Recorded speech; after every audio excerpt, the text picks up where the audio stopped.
طب لو حسيت بقى انك عملت حاجه غلط، عكيت الدنيا انت. عواميد الجراج دي يا قائد هي حرفيا فاتحه باب رزق لتلات ارباع مراكز السمكره والدهان. عربياتنا اجنبها واعتابها كلها متدمره بسبب العواميد دي. تعالى بقى يا قائد اوريك ازاي تطلع من الركنه من غير ما العمود يلمس جسم العربيه. يلا بينا.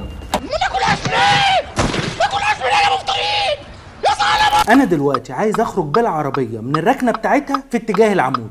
اول حاجه هعملها كسره بسيطه ناحيه الاتجاه اللي هخرج منه، وهبدا اتحرك بالعربيه بالتدريج لحد ما تيجي الخطوه التانيه، ان اتاكد بقى ان العربيه طلعت من الركنه ووصلت لحد الامان. حد الامان في العربيه هو نص الباب الخلفي. مجرد ما توصل الجزء ده في العربيه قدام العمود، تقدر وقتها بس تكسر الدركسيون لاخر الكسره وتطلع بامان من ركنتك وانت متاكد ان العمود مش هيلمس العربيه خالص.